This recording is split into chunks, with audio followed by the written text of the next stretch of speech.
ታሪኩ የሚጀምረው አንድ ሰው በስቅላት ሲገደል ነው። ህዝቡ ተሰብስቦም የስቅላት ቀን እያለ ይጨፍራል። ያንን ጫጫታ አይታ የነበረች አንዲት ካትሪን የምትባል ልጅ በምታየው ነገር ደንግጣ ስለነበር ቤቷ ስትደርስ ስታለቅስ እናያለን። አባቷ ሊያረጋጋት ይሞክራል። እሷ ግን ማልቀሷን አላቆመችም። አባቷም በዚህ ተበሳጭቶ በፈረሱ ላይ ወጥቶ ይሄዳል። ቤቷ ውስጥ የነበሩት ሰራተኞች አባቷ ስላለው የመጠጥ ሱስ ሲያወሩ እንሰማለን። ከዛም አባትየው የሆነ ልጅ አምጥቶ ቤት ውስጥ እንዳስቀመጠ ሲናገር እናያለን። በዚያን ጊዜም ይህን የሰማችውን ልጅ ለማየት ጓጉታ ወደ ላይ ፎቅ ስትወጣ አንድ የደነገጠ ልጅ ተደብቆ አገኘች።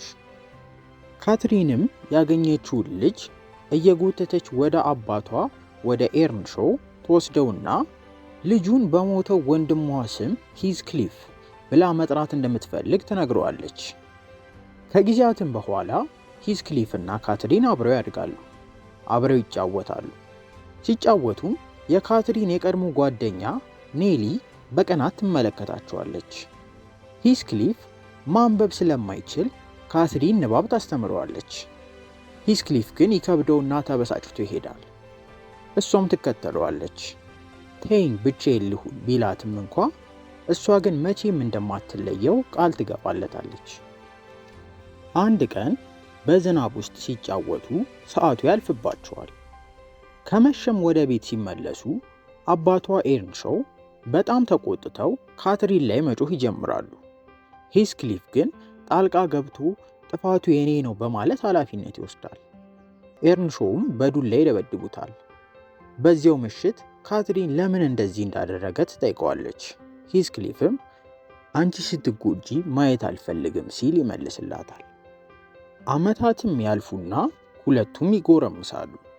ሂዝክሊፍ እና ካትሪን ሜዳው ላይ እየወሩ እያለ ሊንተን የሚባሉ የሀብታም ቤተሰቦች በአቅራቢያቸው ይመጣሉ። ያኔም ካትሪን እና ሂዝክሊፍ ሀብታም ቢሆኑ ምን እንደሚያደርጉ ያወራሉ።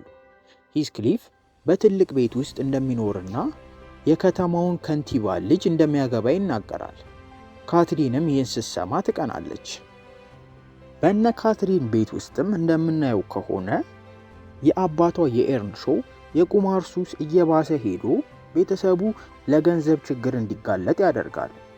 በድህነታቸውም ምክንያት በአንድ ምሽት ካትሪን የሚነድ እንጨት አጥታ በብርድ ስትንሰፈሰፍ ሂዝክሊፍ ቤቱ ውስጥ የነበረውን ወንበር ሰብሮ እሳት ያነድላታል። ካትሪን ስለ አዲሶቹ ጎረቤቶቿ ለማወቅ ጉጉት አድሮባት ግንብ ላይ ስትወጣ አጮልቃ በምታይበት ጊዜ ትወድቃለች። የቤቱ አባወራ የሆነው ሊንተንም አግኝቶ ወደ ቤቱ ይወስዳታል። ከ6 ሳምንታት በኋላም ስትመለስ ካትሪን ተለውጣለች፣ ዘንጣለች። ሂዝክሊፍ ከሩቅ ሆኖ ያያትና ወደ ስራው ይመለሳል። ፈልጋ ስታገኘውም ወደ ሊንተን ቤት በመሄዷ ስለተናደደ እኛ ከእንግዲህ ወዲህ ልጆች አይደለንም፣ የመጫወቻ ጊዜ የለኝም ብሎ አስከፍቶ ያባርራታል።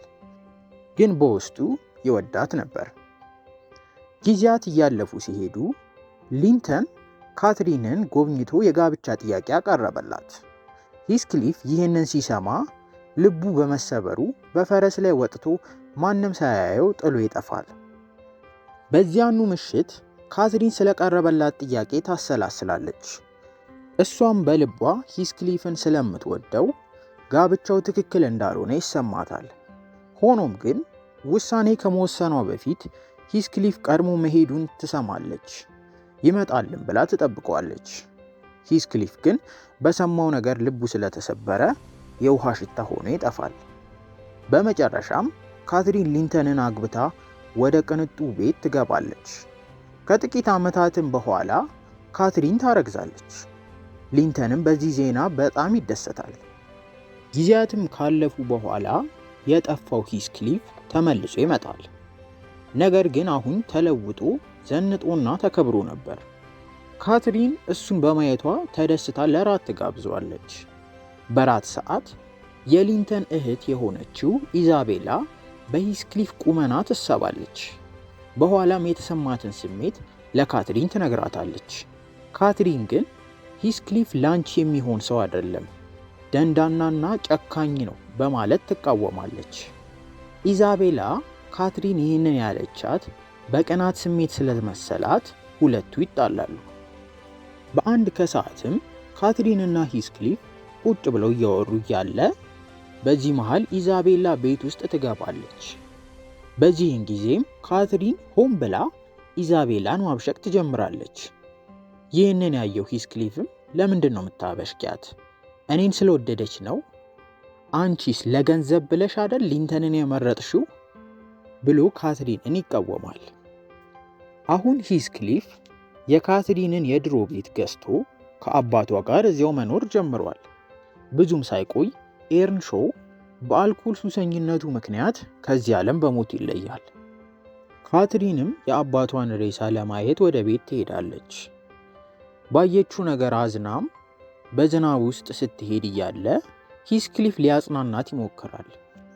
ምንም እንኳን ከዚህ ቀደም ከሷ ጋር ላለመሆን ቢምልም በልቡ ውስጥ ያለው ፍቅር ስላልጠፋ መሳሳም ይጀምራሉ። ይህም የቆየ ፍቅራቸውን እንደገና ይቀሰቅሰውና በሚስጥርም አብረው ጊዜ ማሳለፍ ይጀምራሉ። ይህ ሁሉ የሆነ እያለ ሊንተን ባለቤቱ ከሂስክሊፍ ጋር እየማገጠች መሆኑን አላወቀም ነበር። በተለይም ጸንሳ ስለነበር በታላቅ ፍቅር ይንከባከባት ነበር። ይህም ካትሪን በበደለኛነት ስሜት እንድትሰቃይ ያደርጋታል። በመጨረሻም በዚህ ሁኔታ መቀጠል አልችልም ብላ ለሂስክሊፍ ትነግረዋለች። ሂስክሊፍ ግን አሁንም እንደሚወዳት ገልጾ እንዳትተወው ቢለምናትም ካትሪን ግን ጥላው ትሄዳለች። በዚህም የተናደደው ሂስክሊፍ ወደ ኢዛቤል ክፍል በመስኮቷ በኩል ይገባና እንደምትወጂኝ አውቃለሁ፣ ነገር ግን እኔ ደንዳና ሰው ነኝ። የማገባሽ ከሆነም ካትሪንን ለማስቀናት ብቻ ነው እንጂ በፍጹም ልቤን ሰጥቼ አልወድሽም ይላታል። ይህንን እያወቅሽ ከኔ ጋር መቀጠል ትፈልጊያለሽ ወይ ይላታል። እሷም ደግሞ እሺ በማለት ትስማማለች፣ ከጊዜያት በኋላ ይወደኛል ብላ በማሰብ። ይቺስ በግ የሆነችዋ ነገር ናት ደግሞ። ብዙም ሳይቆዩ ኢዛቤላና ሂስክሊፍ ተጋቡ። ካትሪንም ይህንን ዜና ስትሰማ በመሬት ላይ እየተንከባለለች አለቀሰች። ይሁን እንጂ ሂስክሊፍ ኢዛቤላን ቢያገባም ልቡ አሁንም ከካትሪን ጋር ነበር። ለሚስቱም ለኢዛቤላ ለካትሪን ደብዳቤ እንድትጽፍላት ይጠይቃት ነበር። ነገር ግን ደብዳቤዎቹን ሁሉ የካትሪን አገልጋይ የሆነችው ኔሊ እየተቀበለች ታቃጥላቸው ነበር። ኔሊ ይህንን የምታደርግበትም ምክንያት ካትሪን መልእክቶቹን ካላየች ሂስክሊፍን ትረሳዋለች ብላ በማሰብ ነው። ነገር ግን ቀናት ባለፉ ቁጥር ካትሪን ስለ ሂስክሊፍ ማሰቧን አላቆመችም። በአልጋዋ ላይ ሆና ስታለቅስ ትውላለች። ምግብ መብላት በማቆሟ ፊቷ ገረጣ፣ ሰውነቷም ደከመ። ከቀን ወደ ቀን እየታመመች ሄደች። በመጨረሻም ሰውነቷ ስቃዩን መቋቋም አቅቶት ከማህፀኗ ጽንስ ጋር ሕይወቷ ያልፋል። ሂስክሊፍም የሞቷን ዜና ሲሰማ በፈረስ ላይ እየጋለበ ወደ እሷ ይሄዳል። እዛም ሲደርስ ያገኘው በጨርቅ የተሸፈነ አስክሬኗን ብቻ ነው። ከጎኗ ተኝቶ የልጅነት ትዝታውንና እሷ በጣም በፈለገችው ሰዓት አጠገቧ መሆን ባለመቻሉ እያሰበ ተከዘ። ነፍስ የሌለው አካሏንም እቅፍ አድርጎ በታላቅ ሐዘን ተዋጠ።